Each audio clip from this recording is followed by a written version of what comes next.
The first stage could be, I don't have a choice. The second stage is, maybe I have a choice. And the third stage is where you have now gathered the courage to leave. So talk us through these three stages. When it first started happening, what was going on in your mind? Why not just move to the second stage right then? Yeah, no, great question. So when you're in that first stage, what happens is for women, and I'm sure many women can relate who are listening, there is definitely a lack of confidence. We have the lack of self-love. These are all things not feeling worthy, not feeling valuable. And these are things that come up in your adulthood, but these are ingrained in us as children or in something that occurs in our past, which we call inner child healing. Hi, Angie. Welcome to the show. Hey, Mark, thank you for having me. Thank you for being here. Today, you are a women's empowerment coach. You are Mhm. helping women all around the world reconnect Yes. to their intuition, to reclaim their personal story so that they can rewrite their entire life and rewrite their story. But you didn't come to this place overnight. It was a journey that Absolutely. brought you here. Tell us about this Exactly. journey. Yes, Mark, thank you. Definitely. Everybody has a journey, everybody has a story. And you're right, I didn't just get to this point overnight. I am a women's empowerment coach. I help women rewrite their story, ignite their power, and that's my passion. So when did this start for me? Probably 18 years ago. I had my own story, right? And I unfortunately was in an abusive relationship. I stayed in it far too long. And at some point, there was many moments where I thought I need to get out of this, but I didn't have someone like me guiding me. I didn't have the support that I needed. I didn't know what to do. Often what we do is we stay stuck in comfortable situations. And eventually, obviously, I had the courage to leave. And that's what got me to this point to become a women's coach, because I thought, if I know I'm not the only one who went through that, if I can help one other person or many other women, then that's what fuels my passion. Let's talk about the three stages. Because, almost always, unfortunately, whenever people go through this, they look back at their life and they said, I was there far too long. I wish I knew to get out. But when we break that period of your life, there had to be three stages. The first stage could be, I don't have a choice. The second stage is, maybe I have a choice. And the third stage is where you have now gathered the courage to leave. So Mm. talk us through these three stages. When it first started happening, what was going on in your mind? Why not just move to the second stage right then? Yeah, no, great question. So when you're in that first stage, what happens is for women, and I'm sure many women can relate who are listening, there is definitely a lack of confidence. We have the lack of self-love. These are all things not feeling worthy, not feeling valuable. And these are things that come up in your adulthood, but these are ingrained in us as children or in something that occurs in our past, which we called inner child healing. So a lot of these significant things that took place, let's say in my past or upbringing, started showing up for me as an adult. And that's what prevented me from leaving. I didn't have the confidence to leave. I didn't have the courage to leave. So it's not as easy as saying, hey, let's just go into step two and walk away, because we have so many things like limiting beliefs, recurring patterns that occur. We gravitate to unhealthy choices, and these are all patterns that are ingrained in us. So for me, I really had to do the rewiring. It's looking at, okay, one, do I get to this inner child healing? What do I want to do? But also, what do I want my future life to look at? So that's when I got to stage two, is when I started really reflecting and saying, what is the new version of me, or what is the version of me that I want to achieve? And that's where I started gaining that confidence and really being able to do the work on myself. Because if you don't have that confidence, you don't have that self-worth, you're not going to be able to make these courageous decisions, right? You talked about growing up a certain way, growing up with certain belief systems that shaped you to be who you were at the time, that prohibited you from moving into the stage too faster. Correct. Everybody has some type of a story, right? Yep. But the goal for coaches like yourself is to be able to minimize as much as possible the amount of time someone spends in that stage one. Because for some, it could be months, and for some, it could be decades. Yeah. So, how do you work with somebody who has had a specific type of upbringing? And maybe you can give your example to walk them through it so Mhm. that they can identify what needs to happen and be able to take the steps faster to perhaps reduce suffering. Exactly. Yeah. So for myself, like I'm South Asian and I come from obviously a South Asian background, and that had a lot to do with the choices I made and the choices that I didn't make. Because, and I have a lot of South Asian clients, and the reason I love working with South Asian clients is because I can relate to the cultural dynamics, the societal dynamics, the family norms and values, and just our community and spirituality and religion. All of these things shape us as we grow up, right? And in our culture, and what I realized when I was in the marriage, there was a lot of pressure in terms of keeping the marriage, staying in the marriage, but also putting on like this almost like a facade for people. And it got to a point where I was like, I can't do this anymore because I'm not living the life that I authentically want to live. I'm not honoring myself. So when you feel that way, or for whoever's listening, if you feel like any of this is resonating with you, then it's time to start living that authentic life because we really have to pull away from these limiting beliefs, right? That are, like I said, they're ingrained in us. So even for me, I really had to do some deep inner work. And like I said, that starts from one, your core programming, that starts from inner child healing, that starts from knowing your values, and then having the courage to actually take steps, whether it's through a coach or through therapy or having guides and supports to actually walk you through to get to that next stage or transition of your life where you feel safe and you feel like you're living your authentic life where there's actually inner happiness and joy. Fascinating. So, was there a defining moment where it was a clear white and black thing? Then you're like, oh my gosh, I don't know how I am here. I need to find what's going on. I need to find my values. I need to heal my inner child. Or was it more like a transitioning slowly into from the grays until it just was unbearable? So that's an interesting question because I think it was a mix of both, Mark. I think a woman's intuition and gut is very important to recognize. In my gut, my intuition, I always knew that this was not the relationship for me. I knew it wasn't from the beginning. But most of us, we turn a blind eye because we want to overlook things. We want to see the potential in relationships. We want to see the potential in a partner. So that right there is me not aligning with my value because like I said, knowing your top values is very important for everyone. And my top values have always been family, respect, integrity, compassion, gratitude. Now, if I look back within the marriage, I wasn't aligning or honoring any of those values, right? Like you may ask, what does it mean to align with the value of family? So for me, it would be spending time with my family, quality time, seeing them often, respect, meaning being respected in a marriage, being respected in a relationship. So none of these values were aligning. Like I said, I didn't listen to my intuition and my gut. And I just kept living this reoccurring pattern or kind of just going day by day, but not being happy, feeling very stuck and stagnant. So if you know your top values, your life will just flow, like your relationships will flow. But if you're not aligning with your top values, then often what happens is we are living a life of chaos, pain, suffering. And that's what I started realizing over the years, with 14 years, that I'm not happy. I'm living in pain and suffering every single day. Unfortunately, my partner was abusive. He was also an addict. So it was layers of like trauma and turmoil that I was dealing with. So that made it even harder. And then obviously, when you have children, it makes it even harder to leave a relationship. And now add on that layer of the cultural dynamics. When you have the South Asian cultural dynamics, a family expecting the marriage to last or telling you that you can do it, you can just do it for the kids or stay in it. It doesn't matter if you're happy or not. So there's all of these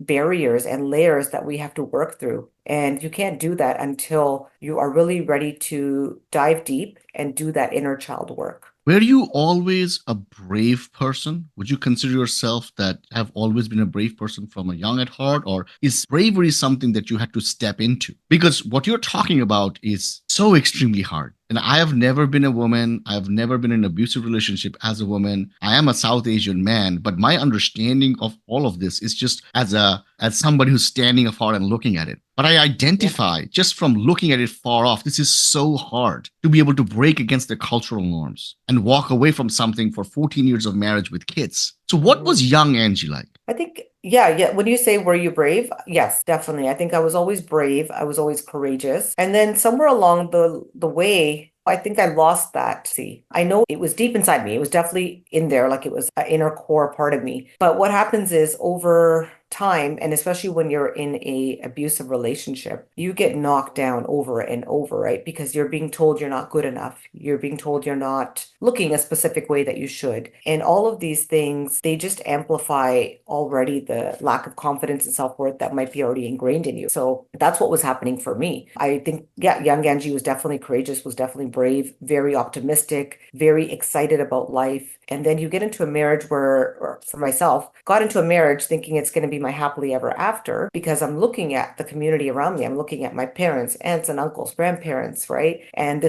this is what was always represented was family, you get married, you have kids, and you live happily ever after. Now, the problem is there's things that happen in between, right? There's challenges that you face, there's fears, there's stressors in life. You don't know that your partner is going to be abusive. You don't know that there's going to be addictions involved, right? And so there's all of these levels of challenges that I had to endure And so over time, yeah, brave Angie was gone. And there was like this person who all of a sudden had no confidence. And it really manifested. If you saw me back then, I had lost a lot of weight. I wasn't looking good. I was not sleeping. It was at a point where I almost had a mental health breakdown. Were you talking to somebody at this point who would help you? And so that's one of the reasons that we're having this conversation, Mark, is because, like I said, I really wish that there was a guide or a coach or someone, a support like me in my life back then who told me, Angie, you can do this. Angie, there's a better life. At the end of the tunnel, there's going to be light. You can rewrite your story. But I didn't have that support back then. And I honestly didn't have the courage to even talk to anyone about it because I was fearful, didn't want to be alone. And I honestly feel that in our culture, in the South Asian culture, there's a lot of stigma around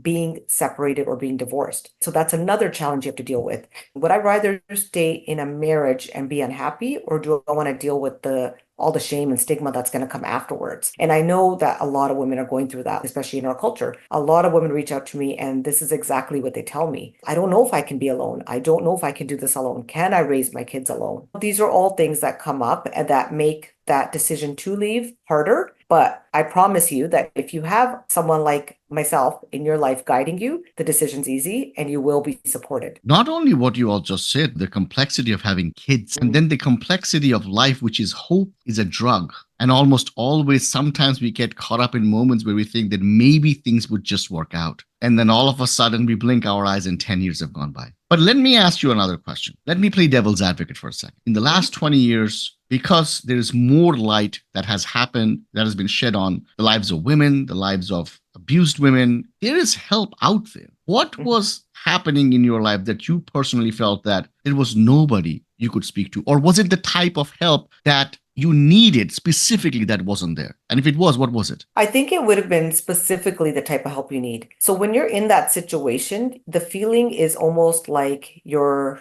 in prison. It's like imprisonment. You feel alone, you feel stuck, and you feel like nobody else is going to understand what you're going through. And as you said, I don't know what's going on in someone else's life because I'm not living in their home, in their shoes, and nobody knew what I was going through. From the outside, everything looked great. I was working very hard, raising the kids, attending all the family functions, attending social functions, doing whatever I needed to do. But on the inside, I was empty. I was unhappy. And yeah, it's one of just really understanding perception versus perspective.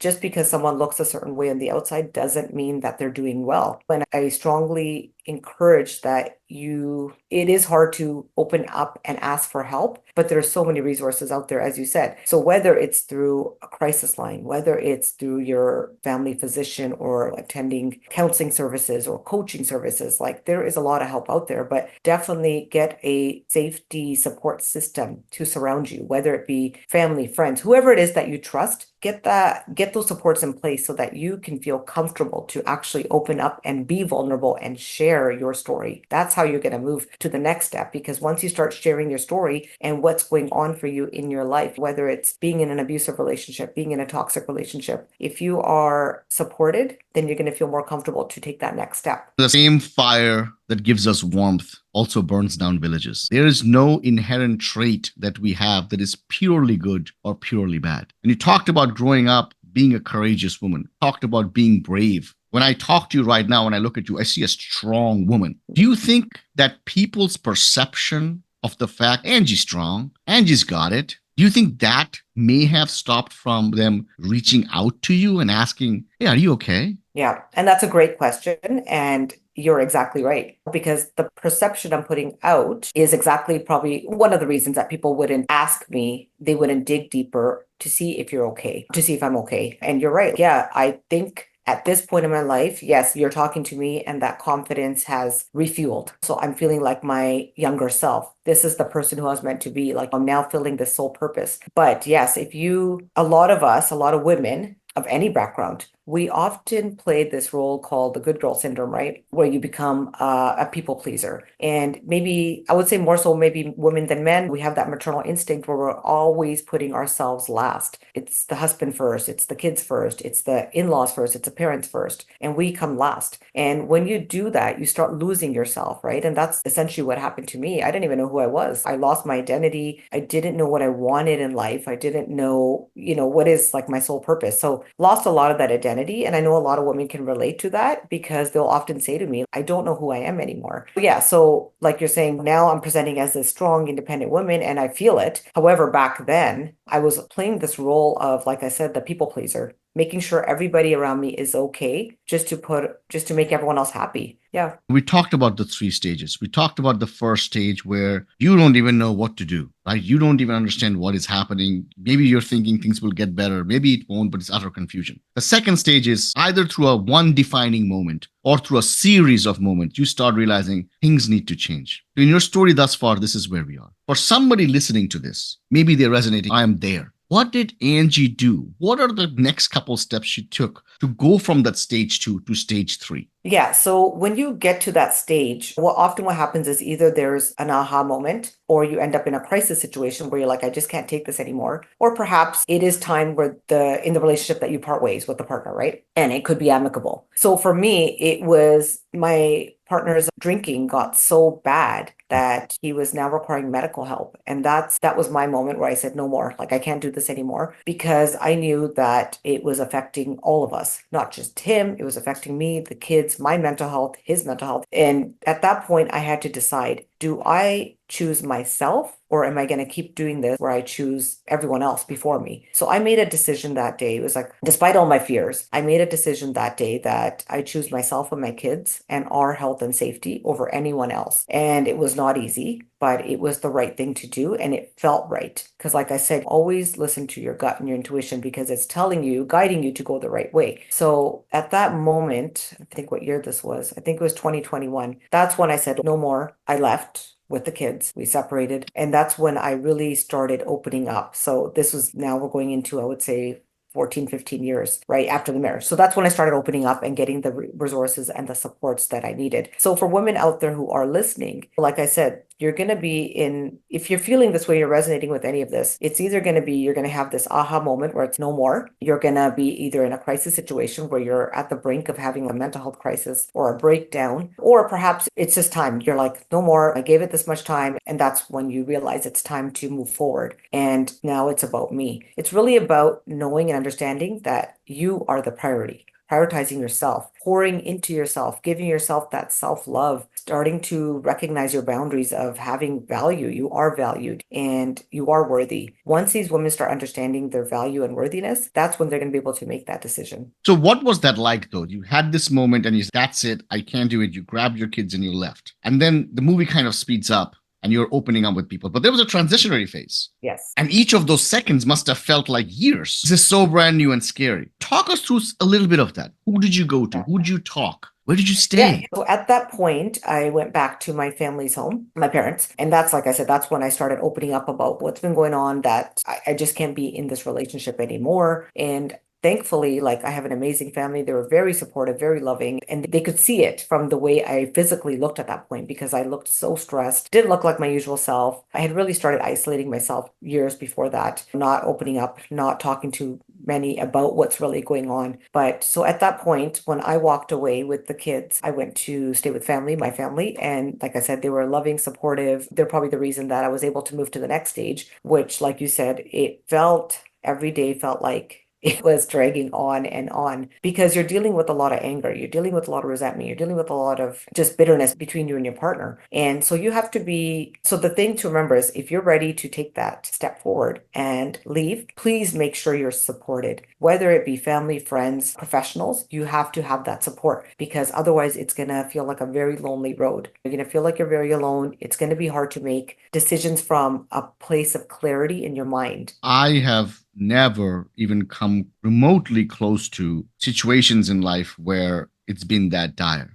But a very distant cousin analogy would be that at some point in my life, I had completely lost sight of my health. This story is known. I was at a 40% body fat, couldn't breathe through the night. And even though all these horrible things were happening to me, I just wasn't paying attention. And it wasn't until my son was born and I held him in my hand was that crisis moment that you just talked about. Oh my God, I'm going to die. I'm not going to be around for him to go to high school. And even today, now that I've changed my life completely and I'm going for a national competition in December, I wonder what would have happened if he wasn't born? Would I still be that version of me? In a way, that event of my son being born was what changed the trajectory. In your example, in your story, that defining crisis moment was the trajectory. But not everybody's going to have that crisis moment. So for somebody who's listening to it, who's been in this long enough, who can't just rely for a crisis moment to happen to have that moment of clarity, what are some steps they can do now so they don't have to wait 7 more years until something ridiculous happens? Yeah. So I think honestly, the key thing we can do is work on ourselves, right? If you are putting that time and effort into your own self growth and your own personal development, that is the key, because when you start working on yourself, Mark, you are rebuilding that positive self-image of yourself. You're putting time into your own self-confidence. That's where you're going to get those feelings of worthiness and value and priority and love. That self-love is so important. When you're in an abusive relationship, that self-love is gone. It's whether it be through your own issues and your own childhood issues or what you're experiencing in the relationship, because often in an abusive relationship, you're not feeling so good about yourself because you're constantly being put down or controlled. You're in all these situations. So what I would say is you're right, not everyone is going to be in the same type of situation that I was in. However, if you start the work on yourself, you are going to become who you are meant to be, like deep down inside. Who are you to the core?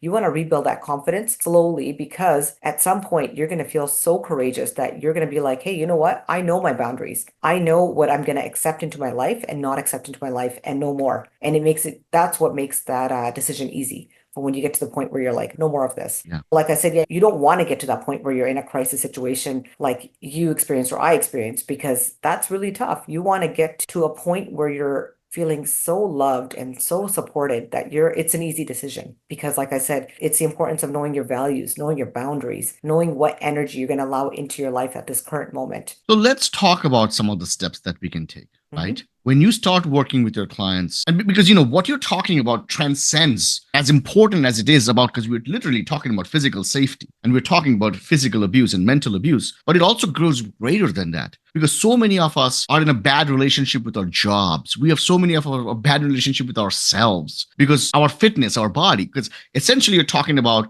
finding ways to break out of the toxic relationship, whatever it is. So it's universal, right? But coming back to how you specifically work with your clients, what are the first couple of steps that you take, if you can drill down for those who are listening, so they can start doing it on their own? Okay. So sorry, do you mean in terms of the relationship? Yeah. Yeah. They come to you, they're telling you all these things, and you're saying, okay, you need to build those values. You just need to start loving yourself. You talked about a couple of things. Let's take any one of them. And what are the specific steps that you carry out with them? Yeah. So if you're working with me one-on-one, I would say there's three things that are very critical that you need to work on. One is understanding your core programming. Okay, once you understand that, that's a transformational stage. Second is the inner child healing. And third is knowing your values. And then we keep working on different things. I think it's also important, and I'll touch on those as well, but it's also important to know what your options are for safety planning. And I do a lot of this with my clients. Safety planning is huge. I have an actual checklist, which I can share with your audience if they're interested, but it's so important to have the safety checklist because you know what your options are. So it's things like knowing where the professionals are in your community, whether it be an emergency department, the police station, lawyers, if you need to do a legal consult, crisis lines. It's actually knowing what is going on with your finances. You would not believe how many women come to me and say, I don't control the finances. I don't know anything about them. And so that is, again, another way of controlling that person, but also it really holds them back from making that move, because how do you survive in this world without finances? And if you don't have access to your own household finances, that's a huge issue, right? I always do in my safety planning checklist, be aware of where your IDs are. What is your financial situation? What do you have access to? Be aware of, like I said, the professional community supports in your hometown or in your community. Obviously, keep yourself well supported so that you feel like you're mentally in a good place to move forward. And there's other things on the checklist, but that's just one component of it. And so that is something that's obviously key. Now, in terms of your core programming, I know we've touched on this before. Your core programming is the foundation of how we respond to life, right? And how we operate. And this comes from our upbringing, from our past. So things that shape all of our past upbringing is things like our cultural background, our ethnic background, how we saw our parents in relationships. What is your observation and perspective on things like money? Like, what's your relationship with money? What's your relationship about intimacy and sex? All of these things shape the way we are today. So our core programming is running all the time, right? Until we intentionally interrupt it. And why do we want to do that? Because these are things that are reoccurring patterns in our lives. We want to rewire our minds so that we stop with these recurring patterns, right? Because these are often driven by our subconscious mind. It's really important to understand your core programming because once you know why you're doing the things you're doing, you can now consciously make a decision and say no more. And I'm gonna make decisions now based on intention. So for me, in my relationship and in my upbringing, my core programming told me you stay in marriage till the end. There's no other option because if you do leave your marriage or you end it, guess what? You're a failure. So that's what my core programming told me. So what did I do over those 14 years? I stuck in a marriage where I was not happy, where I was disrespected because my core programming told me that, Angie, if you leave this marriage, you're a failure. So I chose chaos and unhappiness over I guess my own inner happiness. Everybody has core programming. It's really important for us to understand what ours is so that we can show up for ourselves and we can start living a life full of purpose and fulfilledness. So when Yeah. we're talking about overriding the core programming, right, starting to modify it, or talking about rewiring our brain, what are some things we can do that? Because it Yeah. seems really difficult. It's very difficult, right? Because if you've been doing something for decades, like how do you change those patterns? So one is self-awareness, being aware of what you're doing. For example, a client might ask me, why do I keep choosing these partners? Like they're all bad for me, but for some reason I keep attracting the same type of guy. So one, at least you're aware of it now, right? That's self-awareness. Two is looking at again now the inner child healing. What is it that's triggering you to choose these type of partners? Why are you attracting this into your life, these unhealthy relationships? So we would look at in inner child healing, we would really do some deep work on through meditating and journaling, putting yourself in that meditation or in a situation where you're now that child. And we want to reflect on some of the events that took place in your childhood that keep showing up as wounds. And then we want to heal that child version of ourselves. And we can do this, as I said, by reflecting on what some of these wounds are. Are they now showing up in your life as reoccurring patterns? And if so, what does that look like? Because sometimes I have clients who tell me, unfortunately, I'm gravitating towards unhealthy things like addictions, substances. Maybe you are suppressing that past trauma by overworking. Maybe you're overspending. Maybe you've got a gambling addiction. So these are some of the negative behaviors that will show up in your life. Until you heal, that inner child will continue to rebel. It'll act out. And this is how it shows up is, like I said, in the unhealthy decision making, the behaviors. Perhaps it'll manifest in your body, such as anxiety, depression, insomnia, panic attacks, all things that show up. So obviously, yes, like I said, it's important to heal that inner child. We can do this by doing different exercises. So I will work with you one-on-one or with my clients one-on-one, and we do, like I said, a lot of healing work. We do a lot of affirmations to rewire our brains. We do a lot of meditating. We do a lot of journaling. We do a lot of like forgiveness letters to ourselves of what we want to see. What is the future version of me? What is this person? What does this woman look like? So a lot of that work is what goes into play. Yeah, and thank you for explaining that because I know it's not a tactic based journey. It's a process. So everything is there for a reason. It has to there for a certain amount of time, and it leads into something else. So obviously, at this point in your life, in the story you're talking about, you've been in an abusive relationship. You've come to the realization enough is enough. You've had that break-in moment. You've left. You have the support of your family. You're starting to become yourself. What was the defining moment that you realized I have helped myself, but I need to help others, and therefore Yeah. started a company? What was the motivation behind that? Yeah, so I've been practicing as a social worker for 18 years. And the funny thing is, while I was at work helping women day in, day out in certain situations similar to mine, I would come home and not be able to help myself. However, back then, as I look back, like I said, there was no confidence, there was no courage at that point. I was doing, again, everything that I could to help others, putting myself last, but I wasn't able to help myself. And so I did this for several years. I worked for a hospital, I worked for the government. And I just thought there was a moment when after the separation, after I left, that I thought, what? This is not giving me the passion and the fuel that I want. There's got to be more. So I started doing some private practice and I really loved it, because then I got to work one-on-one with clients and really learn their story. And I think that's my passion, is being able to listen and understand someone else's story, being able to help them and guide them to what that new version of themselves might be, right? To help them rewrite their story is my passion. So once I started doing that private practice, I started off pretty small, did a bit more, put more time and effort into it. And it just resonated. Like my gut told me, this is where you're supposed to be. So eventually, obviously, I left public government and I just went full out into private practice. And obviously that's scary, as because you're starting off with nothing. So financially, it was really difficult. But I continue to remind myself that this is the right path for you. And just something, whether it be through meditations that I was doing and all the self-work I was doing, the sign was always there that you were on the right path. So I kept at it because, like I said, my passion is to help other women who may be in the same situation that I was once in. There is just so much truthfulness and rawness to your story and the vulnerability that you show. And here's why I really admire it. Because we live in a society where everybody is about peacocking. Everybody is about showing themselves to be bigger than they really are. And the amount of strength and courage it takes for somebody like yourself to come on a show like this and say, I was a social worker for 18 years, helping other women, other people help through their own struggles. Yeah. But here I was, the moment I left the office and I came back home, I was one of those women. It just goes to show how hard this really is, because so many women are sitting there who haven't heard this specific story, maybe looking at others thinking, there's something wrong with me. They are brave and they could just walk away, and they are brave and they could do this. But no, there's just something wrong with it. I'm just not cut like that. But the fact that you are living this for 8 years of your life and still had difficulty this entire journey to be able to walk away from it, it just goes to show this is not a joke. So if anybody is out there listening to this, instead of, I know we all have a tendency to just blame ourselves for everything that is not going well and think that there's something wrong with us, there cannot be a better story for you to draw inspiration from. It is just an honor to be able to have you on the show, to talk to you, to understand your journey and the truthfulness, the vulnerability, and the desire that you bring to the world. It's worth its weight in gold. Any last words for our audience members, Angie? Yeah, I